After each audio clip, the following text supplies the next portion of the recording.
be caught on audio because it won't be authentic. Mm-hmm. Welcome to a special episode of We're Libertarians. We're actually taking some photos today for the website, Facebook, all that kind of stuff.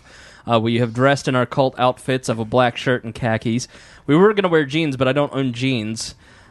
So we had to go with what Dear Leader has in his closet. Yes, everybody else had to buy khakis. Thank you, Chris. I bought a nice black shirt, though. So I put out $27 at Meijer for this nice little shirt. Are you proud of it? You paid $27 for that? Shut up, Hannah. At Meijer. At Meijer. At Meijer, of all things. All right, so we'll start. We'll go around the room and introduce everybody who's here. Greg is not here yet because he was, I don't know, stuck in some apartment with some floozy and forgot about today. So let's start with Aaron. We'll go around. We'll do ladies last. Chris, how are you, brother? Aaron, speak right into that microphone, please. It's right inside my mouth. That's all right. That's what I like to hear. Yeah. Your cousin Tyler may be joining us here soon. Yeah. Thanks for making me buy khakis. I got sexually harassed at Express for a half an hour while I was trying to pick some out. It was the haircut. You went to Express. What did you expect? I'm a good-looking man. I know. Were you sexually harassed by a male or female? Not that it matters. Males. They were all males. All right. Congratulations. Yeah. Harry Price joins us. Harry, how are you? I'm going good. How are you? Good. I'm glad you picked the black shirts and the khakis, the khaki pants, which shows every stain, and with the black shirt that shows every cat fiber on it. Thank you. Appreciate it. I know. I am covered in cat hair. Harry, you look magnificent. You look like you've lost weight. I have. I am down actually 15 pounds since the start of the year. I've been up running good 7 miles now. Yeah. Nice. Yeah. Good job. Also joining us is Mr. Brett Bittner. Brett? Yes, I am here. Can we get a little powder on top of his head, please? Yeah, please. I just cut my hair yesterday, so it's going to be a little shiny. Hair. Brett is here. Troy the photographer, Troy Hill, is taking pictures. Best known as Rupert's photographer and the photographer of Hannah's wedding. Photographer to the stars. That's right. Photographer of Dear Leader. He's my official photographer. I was trying to think of the name of Hitler's photographer. I saw a documentary last night, and then I realized not any of that was appropriate. Hannah Drozic, you're also joining us. Hannah Cook, thank you. Oh my gosh, that's right. You've gotten married since the last time you were here. Let me see that ring. True. Holy God, man! You nailed a whale, didn't you? Yeah, it's true. Yeah, Todd, whom we all like better than Hannah. We were very excited that they got married. I was a little sketchy on Todd in the beginning. Everybody is. Yeah, but he turns out to be a delightful man. How he ended up with you, I'll never know. Because I'm amazing.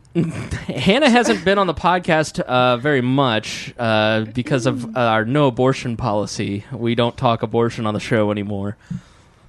Don't kill the babies. That's the first thing that she talks about. And then not true. Then someone who will be more of a staple of the program, Chloe Anagnos, is with us. Hi. Hi, how are you? I'm good, how are you? You look very lovely. Oh, thank you. Both of you look lovely. We invited Hannah even though she's not on as often just because we needed more females, so we didn't look like such a male-oriented podcast. Here's a bunch of nerds with glasses. Oh, we have girls too that are like attractive and not, like me in a wig. No one wants We did float that idea, though. Yeah, Greg is running behind again because he was, stuck in an apartment. He forgot about the photos. He has a very good organizational program set up. He said, I've overcommitted, so I just stopped putting things on my calendar, and I'm just going to show up when I get frantic calls of, where are you? That sounds about right. Yeah, that's it. Reminds me of all the stuff we've been doing for the AFF event recently. Hey, Greg, did you do that? Oh, shit. Exactly. But he has a BlackBerry. I thought the BlackBerry is supposed to help you with all that, keep you organized. I know. Yeah. So we really wanted to record this because we have something very, very exciting coming up, and I'm not just talking about photographs. That's true. We are doing a live show. We are Libertarians live for the first time ever at Morty's Comedy Joint on April 25th, 2016. Sorry about the glare, Troy. That is 8 days from now. And we will be there at 7:15. The cover charge is $5 a ticket to get in, and then they have food, beverages of all varieties. The food is really good. We were there recently to see Chris's 20-year-old girlfriend, Emily. I don't know if you guys have heard. She's 20. But she's 20, and Chris is dating her. Anyway, she was there for a competition and did very well. The food is good. Drinks are a little steep, but, Now, we're trying to get people Hey. to Morty's comedy. I know. Club. I'm saying. I'm trying to help them. All right. You buy the food because it's good and inexpensive, and then you just skimp out on the drinks. Nah, you drink some vodka before you go in. Pre-game. How about you show up and spend lots of money? Because here's the deal. We are doing this because the comedy club is taking a chance on a political podcast. As you know, this podcast is very funny. Very. This is a Haha. this is a very funny podcast. I've talked to many people who have said this is the funniest podcast that they know they listen. Not any other podcast even comes close to this podcast in terms of being funny. People tell me all the time how funny this is. Are you making podcasting great again, Chris? I am. And so the Comedy Club is taking a chance on a political podcast, and this is a great outreach event. This is a great event for We Are Libertarians. It's going to be hopefully a monthly thing, but we have to have people show up. We have to prove to the club that you will show up and that you will spend money and you will buy their drinks and their food and their tickets. And it helps us a little bit, too, in terms of financing the podcast. So please show up. It's Morty's Comedy Joint in Indianapolis on the north side. They have a new location over in the old Don Pablo's by District Tap, by Drake's. Chick-fil-A. But right next to Chick-fil-A. Great. It's such a beautiful venue too. It's gonna look great. It's going to sound great. It's going to be great. It's just going to be great, you guys. It's going to be great. We're going to have we're going to have some games. We're going to have all the Weird Libertarian stars there, hopefully, except for Hannah, and but she's not a star. And For the children. and Mittens. So Mittens will not be able to make that particular podcast, but maybe we'll bring Cornelius. Mittens, come here, kitty. Come here. Now, All right. Traditionally, we drink Two-Hearted. So if you want to be a pal and send some of those up on stage to Greg and the guys, The news is they we would serve appreciate Bell's that. Two-Hearted there They because do. we had some the other night. Yeah. Oh, good. No, they're good people. So come and join us. It will be entertaining. It will be fun. We'll have games. We'll do question and answer. And it's not going to be a hardcore politics. We really want this to be a monthly outreach event. So once a month, not only will listeners get kind of a question and answer, basics of libertarian podcast, you can bring your friends and introduce them to the show and libertarianism in a fun way. Because frankly, who the hell wants to go to a business meeting? Exactly. Right. I mean, nothing against business meetings, but nobody wants to go to a business meeting their first time out. So we are all about creating new libertarians on this podcast. So please go to wearelibertarians.com, join the event, spread the news, buy a ticket. You can buy the ticket already, and we thank you very much. So that is the big announcement. I have talked for nearly 8 minutes, and Greg is still not here. He is 40 minutes late. Normal. Normal. He's just Normal. trying to make sure you have pants on, His, like we all were.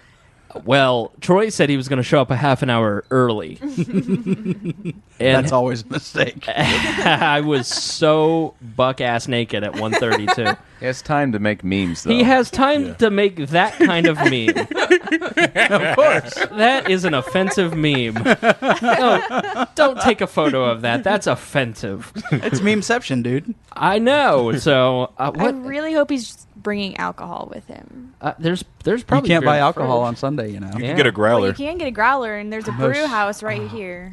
Yeah, I was going to Scotty's, bring yeah. a growler, but like last time I tried a day drink at the podcast, no one wanted to drink with me. I'll drink with you. Dang it. See, I should All have right, he has sent. Because I was photos. at Triton You can yesterday. I still go picked up get growlers. one. I went to Stack No, it's too far away. All right. 13 miles to the gallon. I'm not doing that. Greg has sent photos of You the can woman probably from walk. last night. He is allowed to be late. Wait, let me see. Oh. Yeah, Oh, he sent pictures. Oh, it's- yeah, he sent Oh. photos. Yeah, Yeah, oh, yeah. right or left? left. No, But, don't. yeah. In the Colts. Yeah. This is good audio Here's- here. yeah, this is great audio, Here's the guys. important Oh one. my gosh. There you Great go. pod. Great This is audio. great pod. Everybody make sure that you tune in so that you can hear Chris go, All right, crazy over pictures. See- And that's that why you want to can't go see. live so you can actually see You this can stuff. see No, it. because I Right. feel bad for the poor woman who has no idea her boobs are getting shown to hundreds of people. It's on Well, we're not Facebook. gonna Yeah. show that. No, that was actually a covert photo. Don't tell anybody. Don't tell her I told you guys. Never mind. Yeah, bleep that out. Those are not. It never happened. We're making all of this Just up. like our first attempt at this. His parents listen. I'm lying. We're making it all up. Let's do a little addendum. We're rolling here. You two have the blue microphone. Greg. She'll just pretend that McDonald's cup is a microphone. Oh God, Greg. Good Lord. Can't get the rest out. Yeah, that's what she said. is that a sweet tea again? Yeah. No. Careful with all that sweet tea. Greg. Some of us got our fill at Cracker Barrel this morning. Did you go there? Yeah. Oh, Cracker Barrel. Dude, it's That's Sunday. the best. Well, Chick-fil-A is the best sweet tea. Sunday and but- Wednesday are the best days to go to Cracker Barrel. Why? Chicken broccoli special. On Wednesday. Yeah. No. And today is home style chicken. Look what you've done to her. You turned her into a southerner. She's a monster. Pedro tells me that all the time. You have I've to turned talk her into a right into monster. that mic there. Are we Yeah. actually talking? Yeah, why not? Hey, why not? Why not? Yeah. I don't know. Well, we're doing an addendum now that Greg's here. Where were you last night? I was here at my house. Oh, I thought you and Emily went to see some comic. No. We talked. There was an offer for Friday to go see a Gary Goldman, but Yeah. I ended up not going. Last night I stayed here and watched Hitler documentaries all night. I watched a solid. Of course you did. I watched a solid 8 hours of Holocaust documentaries. Has your perspective changed? I've wept at secret Escape from a Nazi Prison, I think it is, on Netflix. It's a PBS documentary.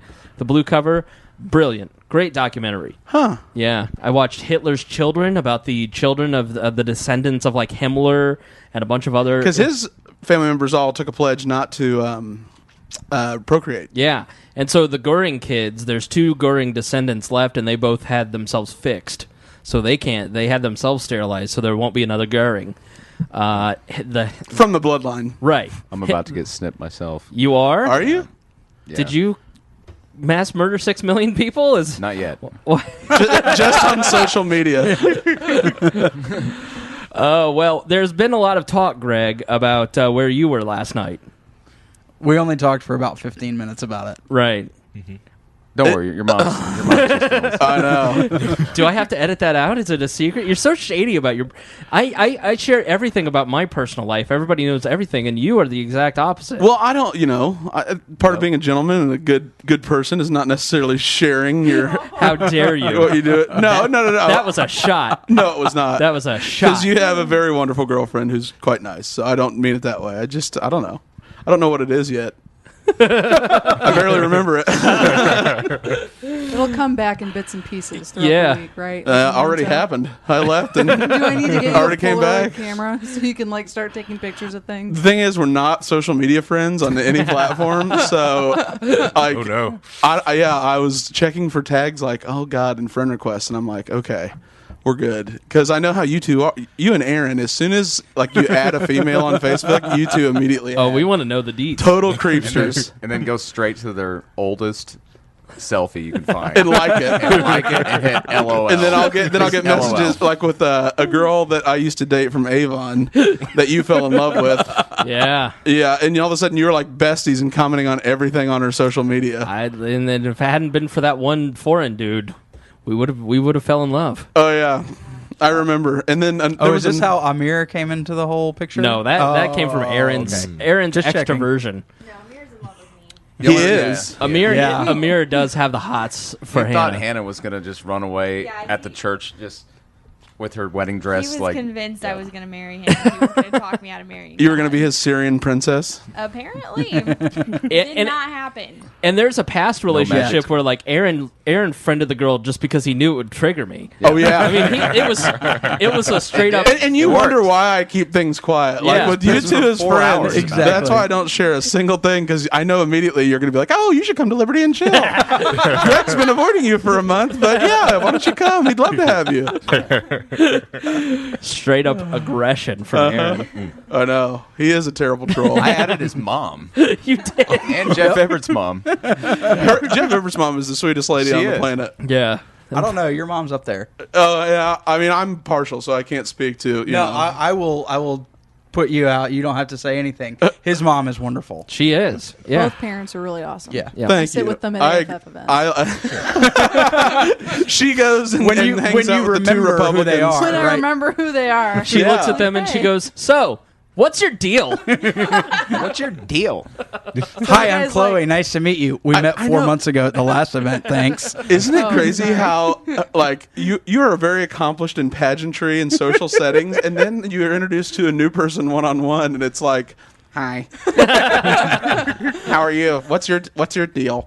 Yeah, it's like that all the time. Every new person.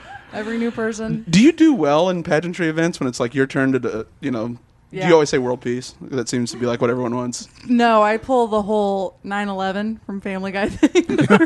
Whoa! What? That's why she wins all the best interview awards. Okay, so you haven't seen the episode of Just Family go Guy to- when go Lois to her office. is running Yes, for, like, city yeah, council yeah. or something. Yeah. Right. And she's like doing a speech and debate thing or whatever, and her coach is like, just say 9/11. That's a good answer for everything. And they're asking like, what can you do to make Quahog better? She goes 9/11, and everyone like stands up and they're applauding. Yeah, you should check out. She's got like 50 certificates for best interview. They're all over her office framed. Nice. Yeah. Yeah. She's very accomplished. Stop. She is. And yet she ended up here. And she does have a signed version of that push card over there for me. I yeah. do. Little Mhm. Brett Bittner. That's right. Yep, it it says says- thanks for your support. Little Yep. Brett Bittner. Or thanks Aw. for your continued support. Yep, That's continued right. support. That's what it is. So. He looks like a cute little chipmunk. Doesn't he? Does that make me Dave then? Like, no one got it. Never mind. There we go. Drawing That on was it. the one missing. You had a missing part of your mustache. There so you go. I yeah, filled that thank in you. for I appreciate it. You're right in the middle. You had a Do mustache. you want me to bring over the other 500 or so that I have so that you can fill those in too? Who did those for you? Who Because I remember when you designed the had print? those. No, the pictures. Troy did. It was did Troy them. did those That too. was from last. Yeah. That was from last year. Troy's a great photographer. Also missing the horns. Yeah, thank you. Thank you. Hey, when you mess with the bull, Wait, isn't that contradictory? No. All right, kids. Thank you for joining us. Hey, remember April 25th, Morty's Comedy Joint, 7:15, $5. Come hungry and thirsty. Bring your friends. All right. Thanks for joining us. And What's April 25th? The live show. We are Libertarians Live. Oh, okay. you'll get a frantic call about 7:12. That's how you Chris know to show doesn't up. send a reminder the day before. He says it's an hour and 15 minutes before. Hey, is everybody going to be here? Remember? Like, No. What? No. No, you defend, even Hannah, my staunchest critic, defend me. We've all known about this, right? It's true. Chloe and I met on Friday to figure out what to wear. Right. you did not. Yes. You That's why they ignored, went to lunch. just because We you didn't- ignored Oh, it. yeah, just that's right. because you ignored a group chat doesn't make it my fault. You put me. I'm in 7 with you, so it's hard to keep track. Yeah, no I know. kidding. I know. I've been trying to slowly kill some of those. And most of them with Please your do. ex-girlfriends. I know. Awkward. All right, we'll see you on the 25th, and we'll talk to you later. All right, because Dear Leader is generous and thorough, we're sitting here around the table busting balls and talking, and we're like, why don't we just do an episode? Why don't we talk? And we wanted to have Troy on anyways, but Troy's moving to California. Troy Hill joins us. Oh yes. So around the table, we've got to my left, Greg Lenz. Chris, how are you, buddy? I'm doing well. Tyler Weiss. Weiss. Which is it, Aaron? It's Weiss. Weiss. Tyler Weiss Weiss. is the Jewish pronunciation. We finished the Weiss. photo shoot Weiss. referenced earlier in the episode, and as soon as we all got done with the photo shoot, Tyler walked up. So, I did. did at least Gray Teen turn up? We did turn up. Did you win? No, we didn't turn up high enough, though. Oh, you lost your we, game. We did lose. And then Troy Hill. Hello, Troy. Hello there. The official photographer to the stars. Oh, yeah, Aaron. Hi, Aaron. I'm not surprised you forgot me. I'm not. Wouldn't be the first time. And then Hey, Aaron, nice to meet you. I'm Brett. Hi, Brett. I had already referenced you. So, and then we've got Brett Bittner, little Brett Bittner over Little here, Brett Bittner, that's photo right. shooting at his own pace. Yep, you know it. All right. Oh God, that has become part of the lexicon. Like People parallel that Mexicans. don't even listen are now using Are it. now using it. Yeah, it's Little actually Brett Bittner. outside. Yep. He's got little hands. Little That's right. small with his hands. little hands. Don't forget the Velcro shoes. That's the Velcro shoes and the I short believe you called bus. it the Kentucky Waterfall. Yes. Yeah. So we don't know exactly what we're going to talk about, but Troy used to be a bigwig in the Tea Party and is no longer a part of the Tea Party. So we want to kind of talk about the demise of the Tea Party's power. I think that'd be kind of interesting. And we can also talk a little bit about Trump and Trump's demise, because I think the Trump campaign will not be your nominee at this point. That's my bold prediction. So Troy's Liberty's gotten a little fuzzier Yeah. than Tea Party days, right? Yeah. Yes, correct. But let's be clear that I was in the organizing committees here in Indiana, not in the National Tea Party. Yeah, so Sure. Troy got involved in the Tea Party. You were a Republican. What would you identify now as? Good question. I probably called myself a Republican then, definitely a big L libertarian now. Gotcha. I always like to call Troy a Kim Davis Republican. Yeah, he's a Kim Davis Republican, right? Oh, gee, thanks. Troy was involved in the Indiana Tea Party. His photography skills, which you will eventually see, excellent photography skills. He made Dear Leader look good. He did. He got involved in the Rupert campaign as our photographer. He Media director, please. media director, yeah. So there wasn't much media, though, unfortunately. You did a lot of photo shooting more than you did media directing, sadly. Correct. Not your fault. Not that you didn't do an excellent job. It's just that the media didn't really care. Yeah, pretty much. And so so now you're kind of on the outs with a lot of the people that you were in the Tea Party with, and we'll talk about that evolution. So what first attracted you to the Tea Party? Basically, probably listening to Glenn Beck, Fox News, that entire little scenario leading into the aftermath of the 08 elections, 09, Obama takes over, everybody's, whoa, this is terrible, and Glenn Beck starts pushing the Tea Party. Right. So we started following that on Fox, and eventually it's like, well, hey, there's this guy talking about the Indiana Tea Party on Glenn Beck, and they're going to have the Thomas Paine reenactor come. So I was immediately emailing, trying to find something going on, got in touch with the organizers and said, hey, do you need a photographer? I'm happy to show up. And the next thing I know, I'm invited to committee meetings, and, we have 6,000 people on the courthouse lawn and our state house lawn. And pictures, and everybody's going nuts, and, hey, this is a big thing. So we continued it, had another Tea Party in the rain on July 4th, as in pouring down. Yeah, that sucked. Yeah, with a parade. What was that, Market Street we went down? Mm-hmm.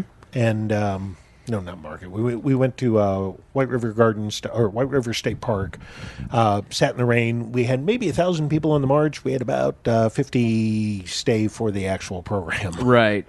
But it just kind of kicked off all around the state, and a lot of people were interested in, we want this to stop. Taxed enough already was what T stood for then. Mm-hmm. It didn't stay that way. Yeah.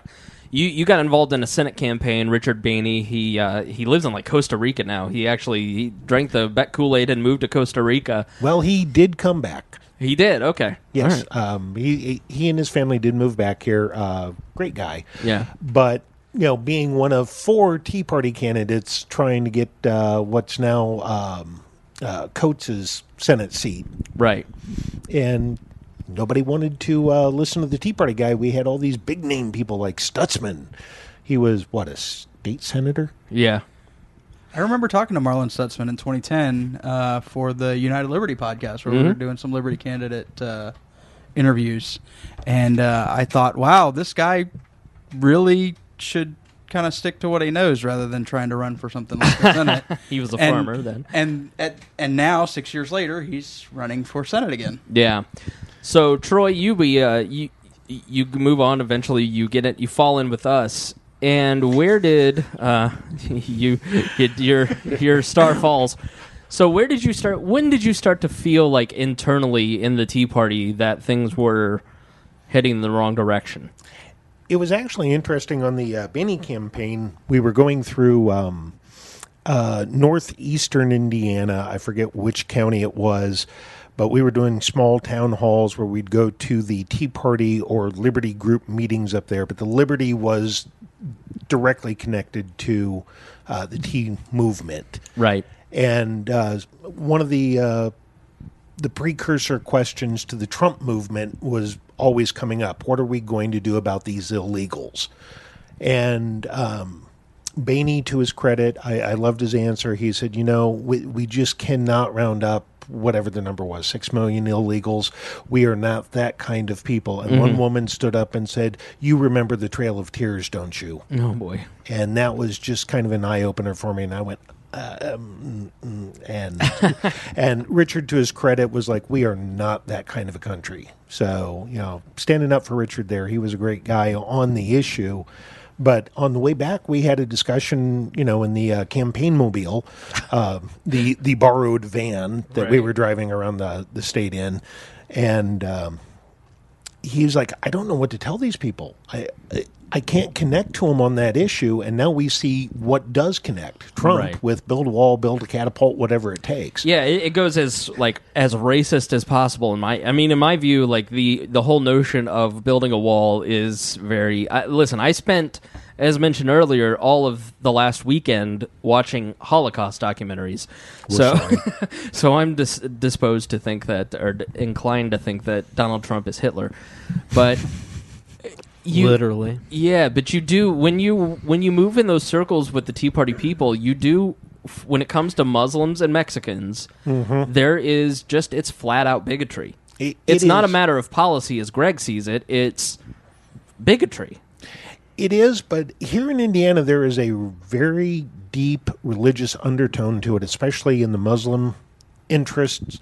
What they're trying to put forth on the ideas of liberty is that we are a Christian nation. Therefore, any other movement that has religious overtones, such as Middle Eastern Islam trying to come in and actually have citizens of the United States be Muslim, they just don't like that. Yeah.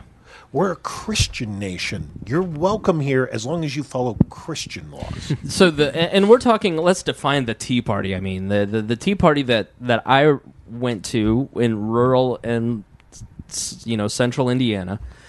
It was a lot of middle-aged white people. It was almost predominantly, and then as soon as they, someone like Emory McClendon comes along, who's an African American speaker or a black speaker, as he'd probably like to be called, we got one. Yes. There's that attitude of, well, we got one. And I'm not that's the whole attitude. It's not. I'm not trying to be racist. I'm just pointing out the fact that they are. But it is predominantly white, and what you hear in terms of, there's just like a mania about losing the majority status in these groups. There is, and it comes down to when I was with the Indiana Tea Party, which was kind of a steering committee that helped other Tea Parties. They weren't a membership-driven organization, but what they wanted to do was reach out and help these other groups grow. But when I was in there, it was always... what can we do to get America to turn back to God? Right. And they ended up buying billboards and bumper stickers. A gentleman had designed an eagle motif, your typical patriotic thing, and it's America bless God. Right. And that's a great thing for a person to have. And that guy spent thousands of dollars on that and put America bless God bumper stickers, billboards all over the state of Indiana. By the way, you're doing an amazing job of being a trooper, considering there is some serious memeing happening around us. Oh, I saw it. So we'll explain the memes in a little bit. That'll be some Russell Jimmies. Yeah. Just a few. Yeah. So I always felt the bigotry did pervade. It was pervasive in the Tea Party movement. It is, and unfortunately, there's a lot of good people with misguided interest because they've fallen into this rhetoric trap of America's a Christian nation, therefore Christianity needs to be on top and everything needs to be filtered through the religion, which, as we dig into it, we find out that no, America's always been a diverse nation, a melting pot, if you will. And even when we go back to the writings of Madison and Jefferson, one of my pet peeves is you cannot listen to Glenn Beck's buddy David Barton and follow what he says as gospel truth, because once you dig into it, there's a lot more detail that's being skimmed over, and we don't know what the founders thought. We can only pick out what one or two thought on any given issue at any given point in history. So it's always been a melting pot not a Christian nation. So what would you say the major beliefs of the Tea Party have become? Here in Indiana, it's liberty is tied to America turning back to God and becoming right with what they believe is the theocratic sense of how the country was formed, the divine providence that One Washington, nation under God. yeah, which didn't come about until the 1950s. Right. So by the time we get into all these little details of when these things actually hit, we find out that this is a fairly new majority idea that we're tying religion directly into the national government as well as the state and the local governments. Well, like the rise of the Christian right was 1950s, because up Exactly. until that, the Republicans had been the Bob Taft party. You know, Right. The party, they weren't opposed to cultural change. It was just the rate of change. Country Club Republicans, Rockefeller Republicans. Right. Right. Then they put together a new coalition of neoconservatives and the Christian right. And then you get to Jerry Falwell and the Christian Coalition in the 80s. And Rummy. under Reagan, they found a new friend in the White House, because you look at Nixon. Nixon was not necessarily a spiritual person, but Reagan really. And Ford didn't follow that either. No, they were, but they didn't wear their religion on their sleeves. They were very much private, more of that old school. Religion is a private belief, not a public belief. You don't talk about it in public. Then you get Reagan, who is overtly Christian. You get Pat Robertson running against him because he wasn't even Christian enough. Right. Well, and so much of Reagan was about embracing a group that he saw that he could utilize. And mobilize It wasn't so much that it was his belief, but it was that he saw a group that he could mobilize. And I do have to echo a lot of what Troy said about the Tea Party in general. Those were my experiences in Georgia when we worked with the Tea Party as the Cobb Taxpayers Association. When we were working hard together on fiscal issues, it was fantastic. Right. Once we stepped outside of that, and I had a debate on television about immigration, they all cut me out of their lives like I was a cancer just because I didn't believe the same thing about everybody.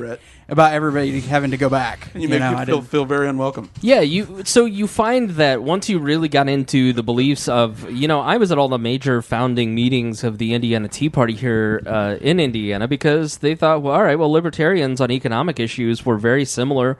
They believe in the Constitution. I was a proud supporter and evangelizer of the Constitution at that point. You Still. even took a pitchfork to a meeting. Oh, I did. I took a pitchfork to the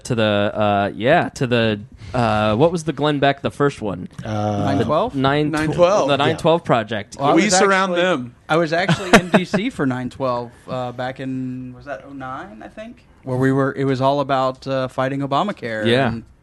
And so, and we agreed on a lot of stuff, and there was a lot of overlap. And so a lot of them said, well, there's no reason for you to be in the Libertarian Party. Come back home to the Republican Party. There are a lot of old school Republicans. And then once we got to, once they really started to become more religion first, let's listen to David Barton, we've all got to have religion, blah, blah, blah, and social issues started creeping in, that's when we just started to separate ourselves and say, listen, these guys are they're your typical Republicans, only they're worse because they're Pulling from both sides. Yeah, and they're not willing to. There is no spirit of compromise. There is no willingness to see our point of view as libertarians on social issues. That if you work within the libertarian framework and the non-aggression principle and just good policy, they don't care because it doesn't jive with their Christian beliefs. And so it just came to a point where we stopped going and supporting and interacting with Tea Parties because it was pointless. I think by 2012, Rupert got invited to one Tea Party meeting because they were ecstatic over Pence running. Pence was their guy. But then even through that cycle, Pence wasn't religious enough. Pence wasn't Christian enough. He spent the last 4 years trying to prove them wrong, unfortunately. Right. And so when you started, more aligning yourself and arguing on Facebook with a lot of these prominent Tea Party people in the state, what was the reaction of Tea Party people that had known you for a long time and had worked side by side?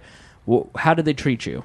Well, let's step back a minute. You just mentioned the Tea Party in Pence, and as part of the Indiana Tea Party steering committee that I was on, we got a private dinner meeting down here, just right down the road, at a cafeteria with the then congressman and his campaign staff, because we wanted some, where do you stand on the issues? What's your philosophy of government? And as we were sitting there, we did the around the table introductions, and as they come around to me, I went, I'm Troy. I'm the Jeffersonian conscience of the Tea Party movement. How dare you? Yeah, I know. It was terrible. And then as Congressman Pence then was giving his spiel about where he stood on, oversight and, general fiscal stuff, he talks about, it's different working with the federal law as opposed to state law. And one of his volunteer Tea Party staffers that was in the room that was, directly connected with his volunteer campaign went, well, what about God's law? And all the eyes swiveled to me because I'm the out agnostic in the group, and they're like, "Oh, don't." You're the Tea Party that's going to hell. Yeah. I'm in the handbasket. I'm already there. Yeah. So, but as we worked on moving forward to that point, that was kind of my last major connection with the Tea Party. Because at that point, I was already starting to cover the Rupert campaign for a graduate school class I was in, and then that became the media director position. So I started talking on Facebook with the various issues that were coming out, especially after the election was over, Governor Pence was in, and we had the wonderful HJR3 gay marriage fiasco here in Indiana, which later became RFRA. Yeah. But Monica Boyer, who Abdul lovingly calls the Tea Party Empress here in Indiana, she and I were basically friends. We had worked through the Hoosiers for Conservative Senate campaign trying to oust Dick Lugar, which that did happen. Got Joe Donnelly. Yeah. Tea Party got the wrong guy elected. Yeah. Exactly. But have you ever been thanked? No, Senator Donnelly has never sent me anything. But as we were moving on to HGR3, we end up talking a lot on Facebook. And wouldn't you know it, after I'm going, this is not a liberty position. You guys are going off on to a religious position. Why don't you simply get the government out of marriage? We don't want to do that. We need to go this way because we're a Christian nation. And wouldn't you know it, all these little Tea Party folks started to suddenly block me, including Monica. Not just unfriend me, block me. Right, because you had a different opinion. I had a different opinion, and I wasn't afraid to speak. Right. And I would jump into their threads and say, guys, you're missing the boat. Get the government out of marriage. Let's not go that way. But we have to. What I found about Republicans in my time as a Republican and interacting with them afterwards is that it's a very top-down ideology, and there is little room for disagreement or discussion or wrong opinions. They only want to hear the echo. They don't want to hear anything that might challenge them. Because my own personal Republican beliefs were shaken once I got around Andy Horning and Abdul Hakim Shabazz, and they started challenging my little Rush Limbaugh beliefs. And I had no answers because I had no facts that I could refute them with because I had never been challenged. Yeah. And so I ended up losing my faith and became a libertarian because I actually started using my brain and examining the facts. So you end up getting blocked. And what is the state of the Indiana Tea Party at this point? I mean, do you follow it, or can you see it since you're blocked? A lot of them have unblocked me, but for my own sanity, we just kind of started dropping off the friend list. Right. It's. I didn't need the aggravation, the blood pressure spikes. Let's just go back to being mostly nice. There's a few people I keep because they can debate the liberty side sometimes.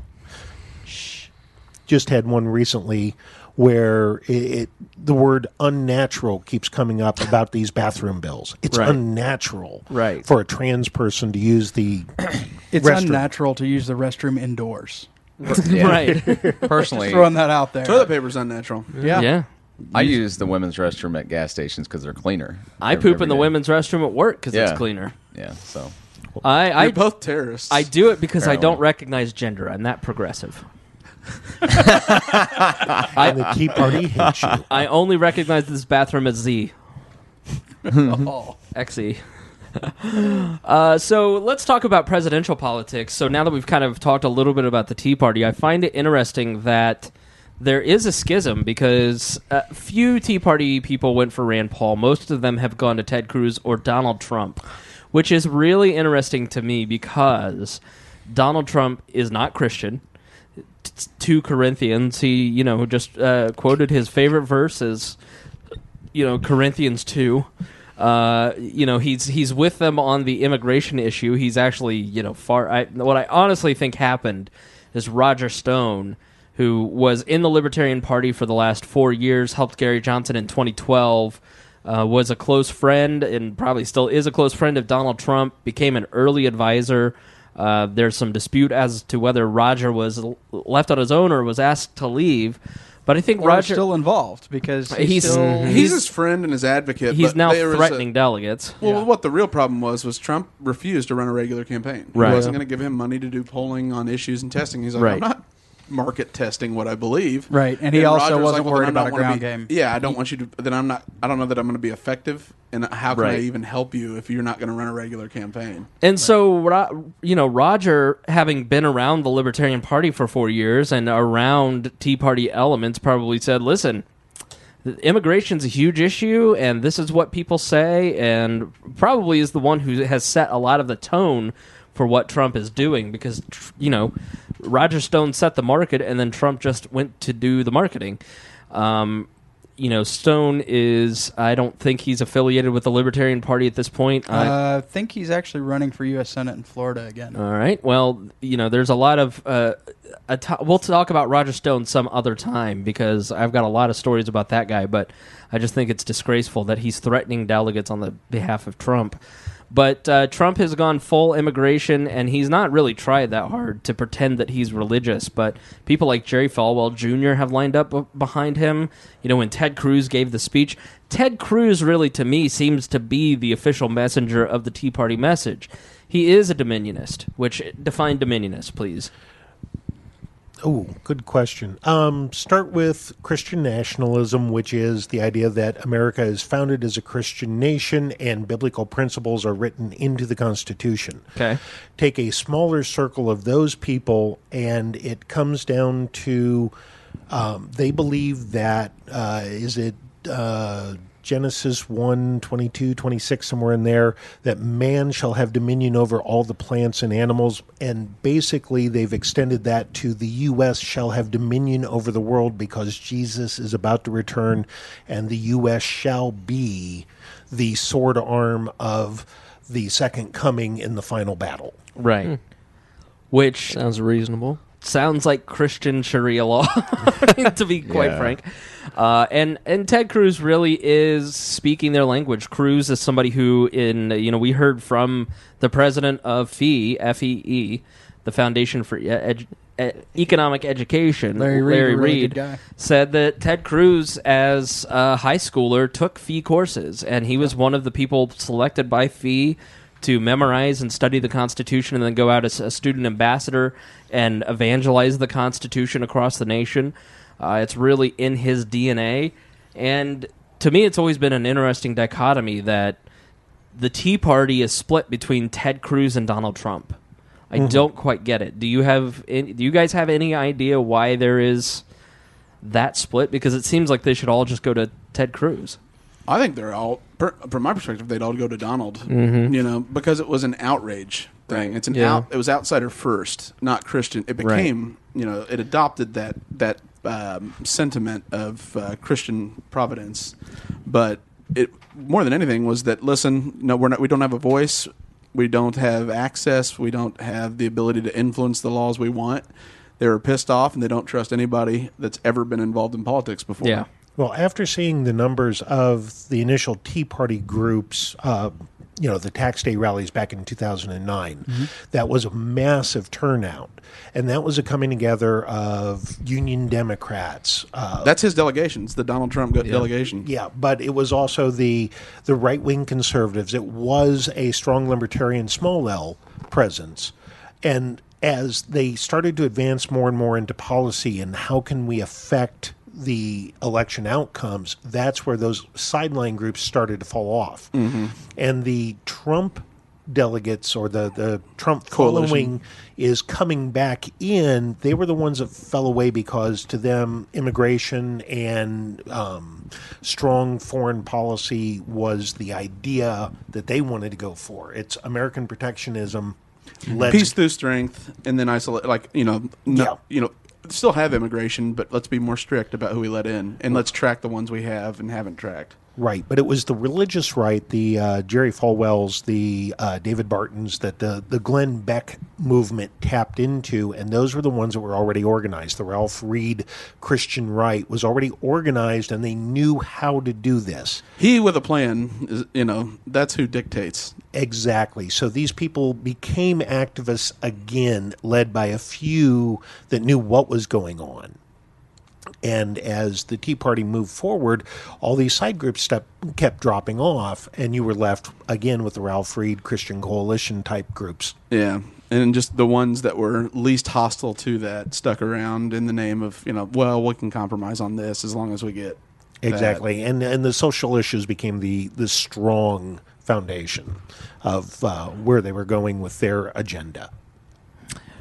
Any other thoughts on why the dual choice?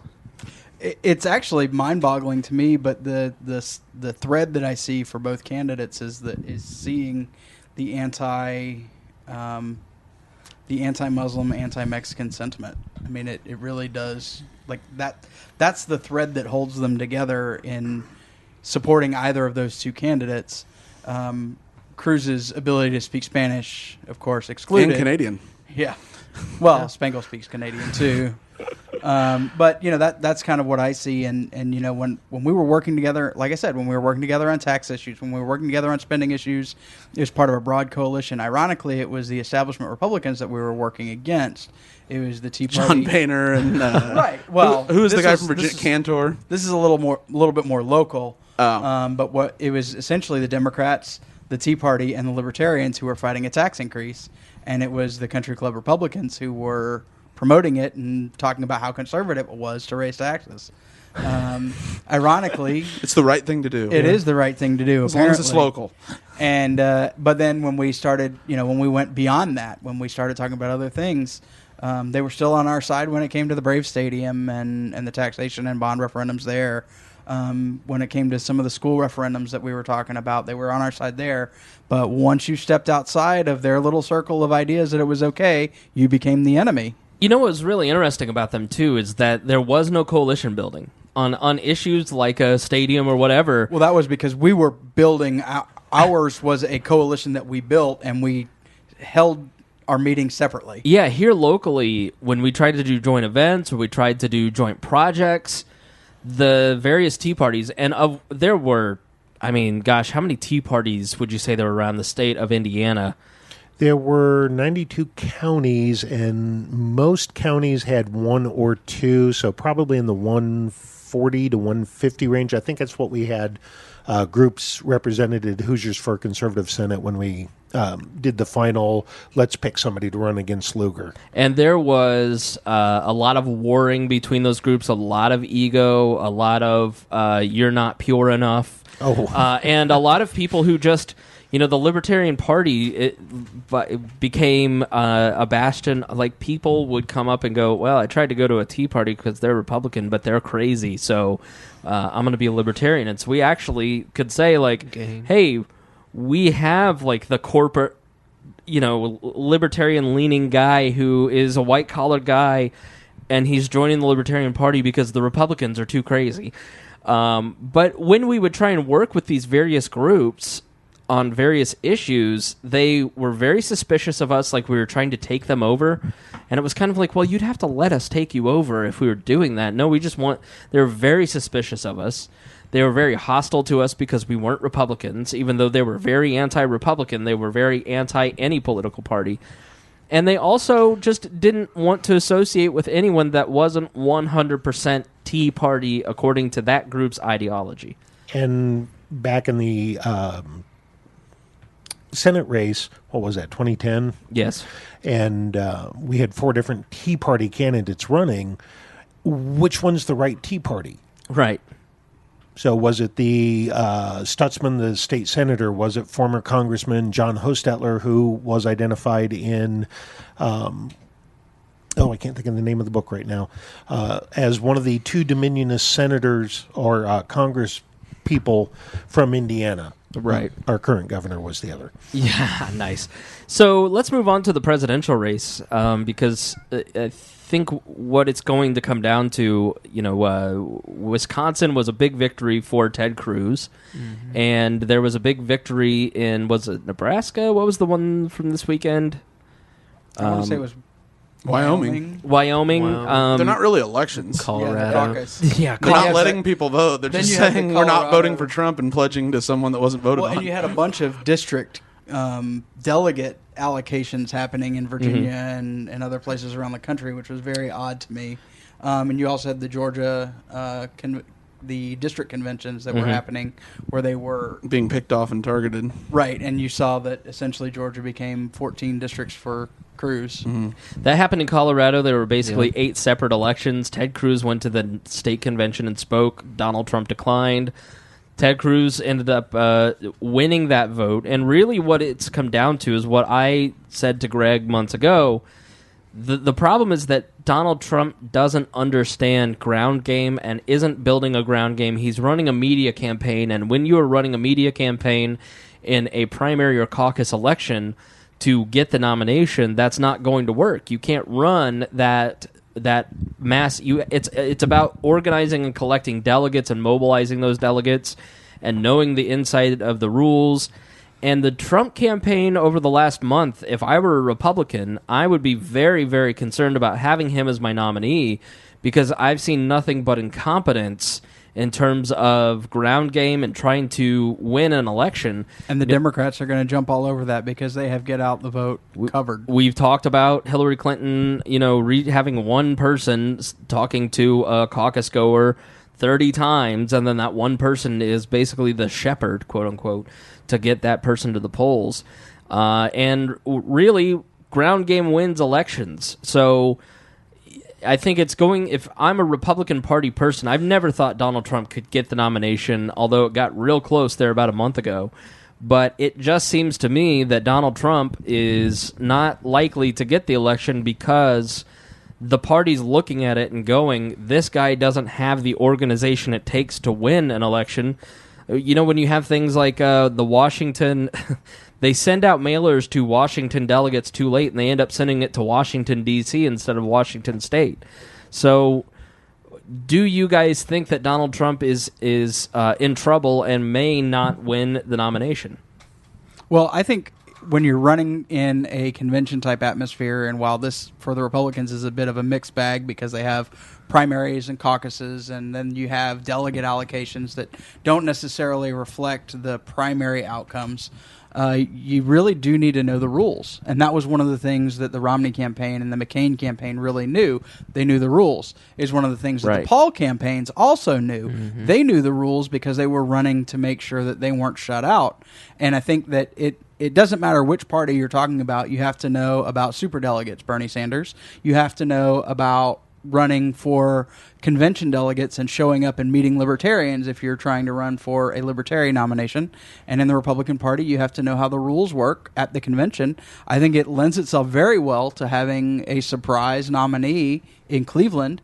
I know that Roger Stone is already seeing that because he's starting to talk about what's going to happen in Cleveland if his way isn't seen. Which is scary. But at the end of the day, if you're not playing by the rules, you can't win.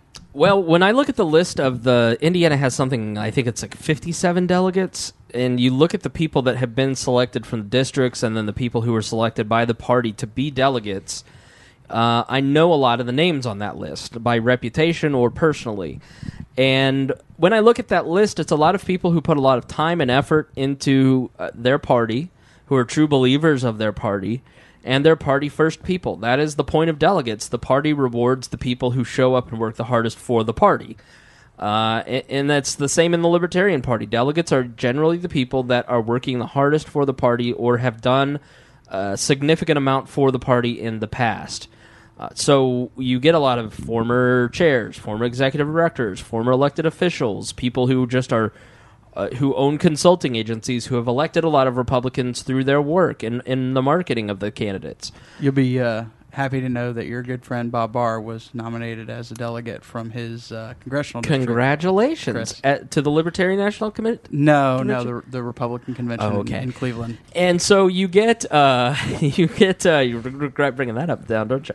And so when I look at that list, I see a lot of people, not necessarily people who are going to vote for an outsider who will slam the party in an effort to win the nomination. I see a group of people who are going to select the best candidate for them to advance the party's goals and platforms and to win an election against Hillary Clinton.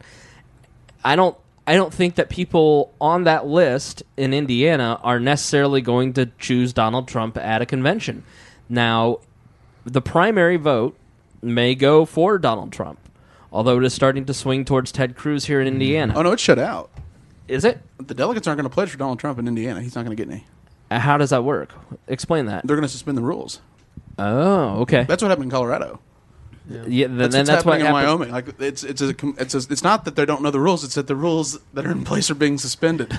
So basically, what happened? It doesn't matter if you hire a consultant if they change the rules. Rule 40B, is that what you're? No, that's not that. It's like right now they have the ability to, regardless of who the delegate or the primary results are given to, they have the ability to shut out and pledge and say never Trump. Pledge to who they want. That's what happened in Colorado. Same thing. Yeah, so that's interesting. I hadn't heard that, but I have seen that at the last two Indiana state conventions in 2008 and 2012 with Ron Paul's supporters.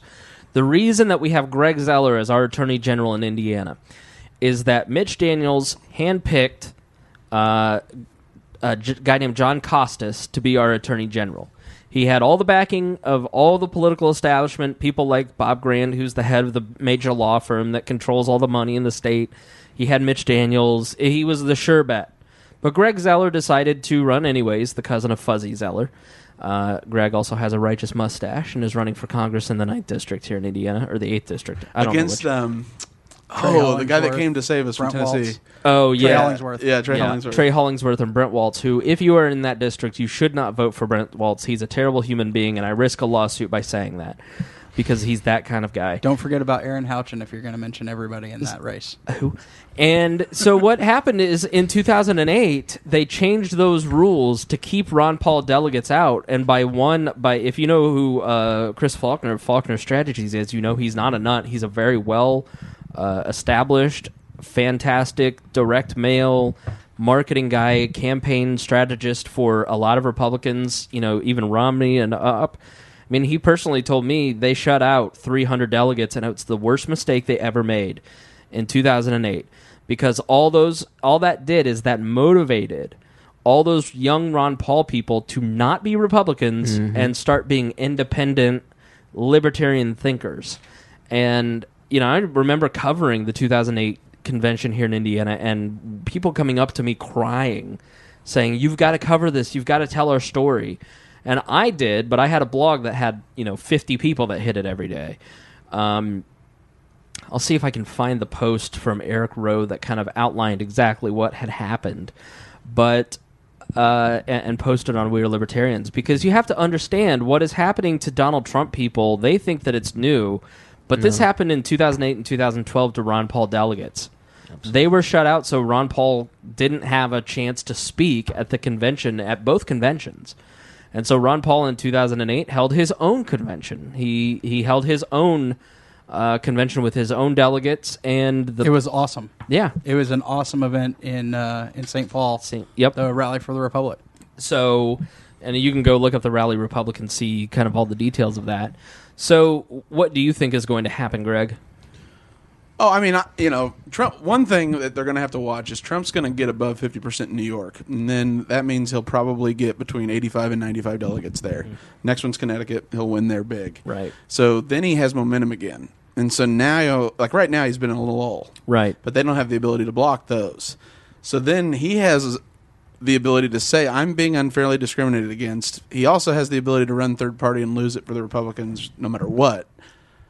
And he doesn't even have to do anything. He could literally just hold a daily press conference on his way into Trump Tower for president and guarantee that Hillary Clinton won, no matter what the Republicans did.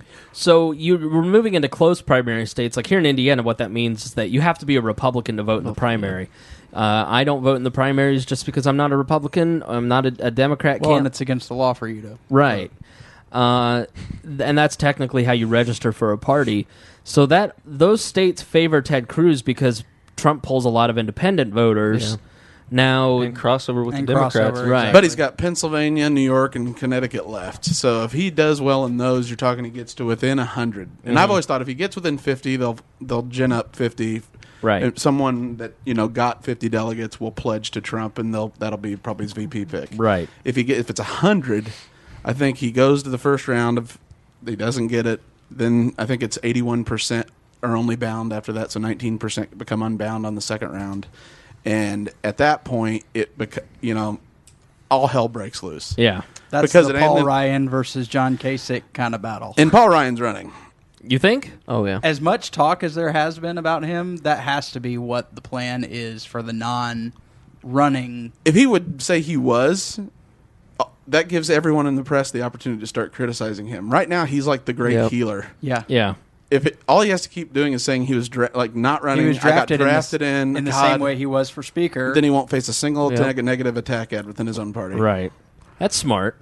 And you're right. I mean, he did say, I won't be Speaker, and now he's Speaker. Yeah. It's like Nick Saban. I'm not leaving the Miami Dolphins. I'm not leaving. And then all of Never. a sudden, he's the coach at Alabama with $7 million. yeah, Right. 2 Roll years. Tide. 2 years after being at Miami. Right. You don't. Paul Ryan that'll be the person in a brokered convention. It's just if it is a brokered convention in today's media, the election's over. They already hate Republicans. The press hates Republicans. They see them as Absolutely. backwoods idiots. You think just because they saved the party and did did the right thing by not letting Donald Trump be the nominee, the press are going to go any easier in an election year? No, but see, I also look at the Republican Party and go, well, it's their right to choose. It is. This Absolutely. is absolutely not a general election. They don't have to be fair. It's a private organization. Absolutely. And I've long maintained that like the private organizations of the Democrats and Republicans should not force taxpayers to pay for primaries and caucuses. It should be at their expense. You mean the way that the Libertarians do it, where we pay for it out of our own pockets Yeah. and choose our nominee like we will in Orlando at the end of May? We are Libertarians is sponsoring a booth at the Libertarian Party of Indiana convention to do some outreach, and our money is going to help offset the cost of that convention. So, what are you smirking at? I thought it's outreach may not be the right word. Outreach. Live trolling. Live trolling is probably the more appropriate. I may term. have memes. I thought it was meme distribution. I have memes, bro. Involuntary meme distribution. Tyler and I will be at the table dealing memes. I will be selling dank memes out back.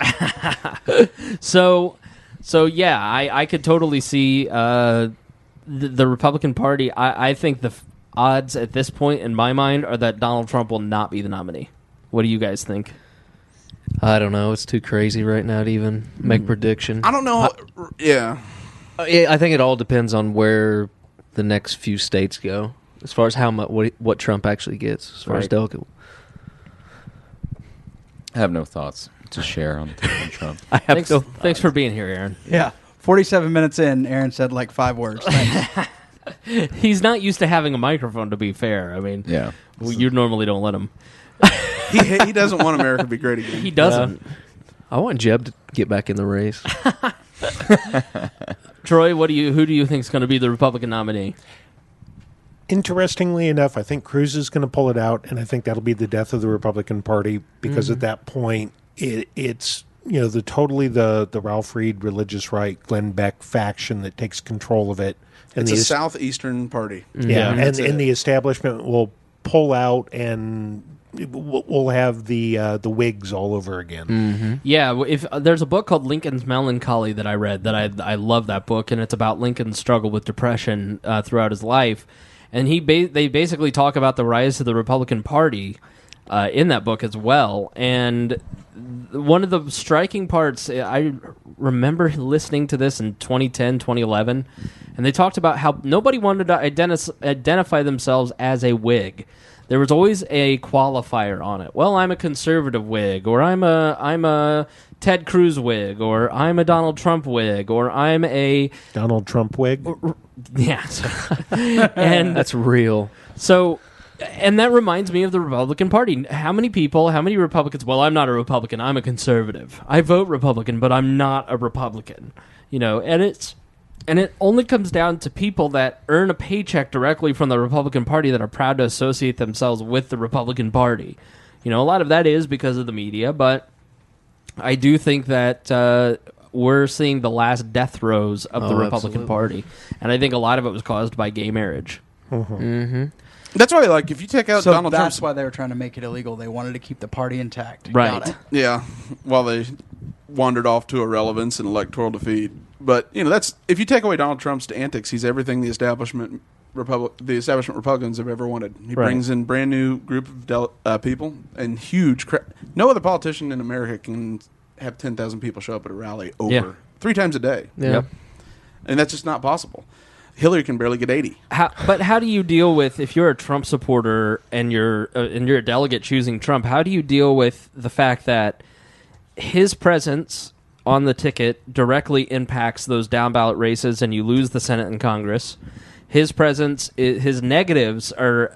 There was a thing that came out over the weekend, an ABC poll, that the only presidential candidate ever to have higher negative ratings was David Duke, the Klansman, at 69 points of unfavorability to Donald Trump's 67. I mean, when you look at that, those are not that's not guaranteeing that he's going to beat Hillary Clinton if he's the nominee.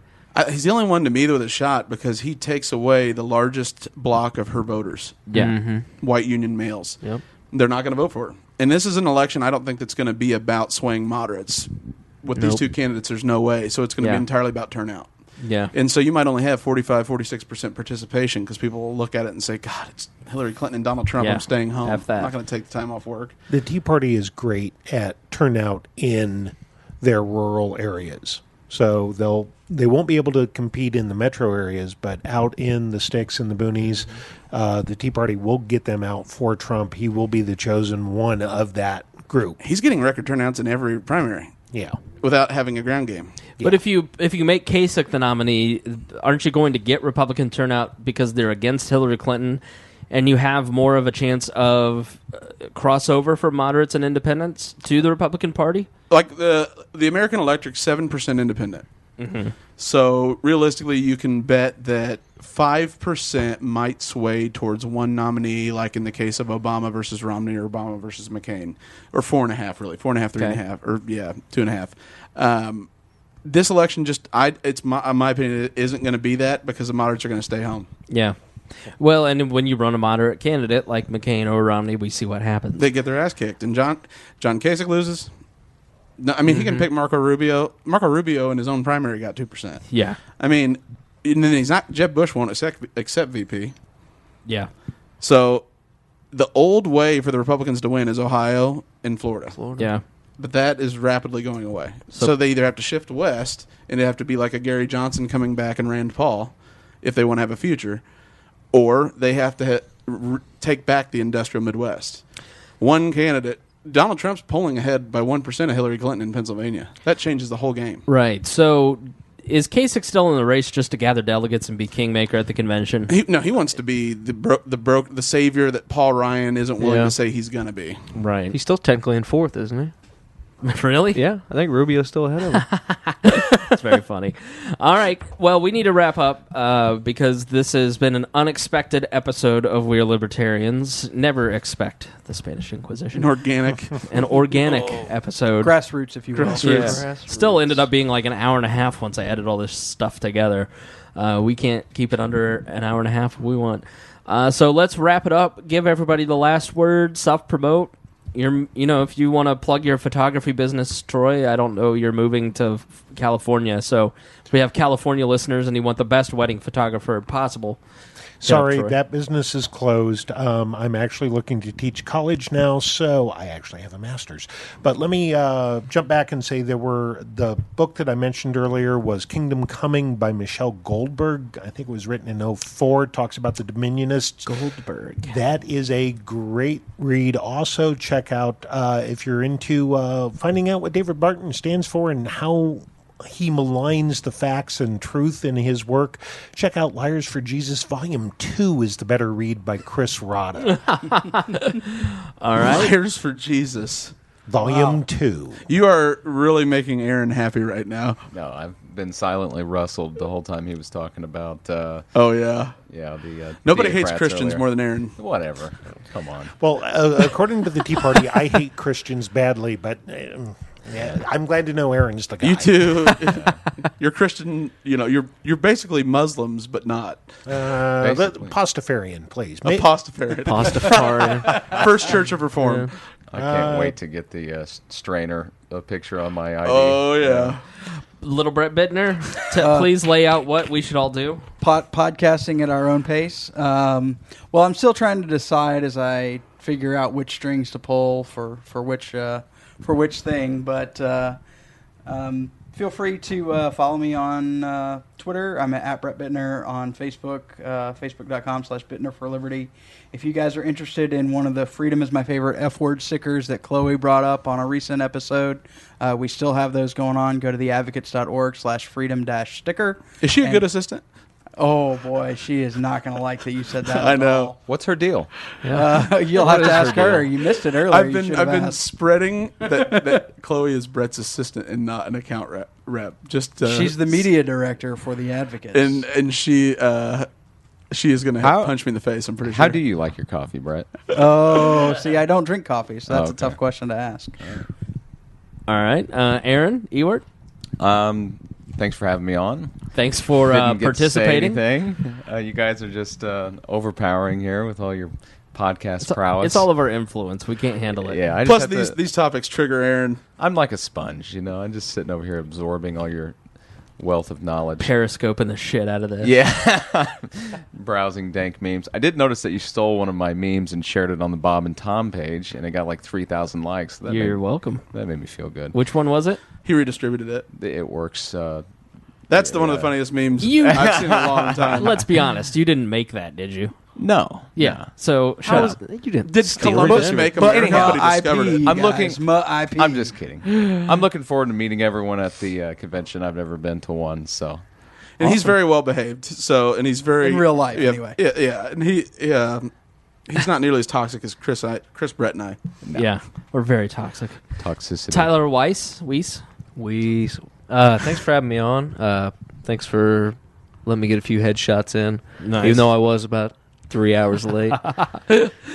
See, what people don't understand about this photo shoot, great meme material for you boys. Oh, that was the secret plan behind all. I'm kind of happy I didn't get a whole lot of sweet poses. Yeah. Greg, come out, say hi at the convention if you're here in Indiana.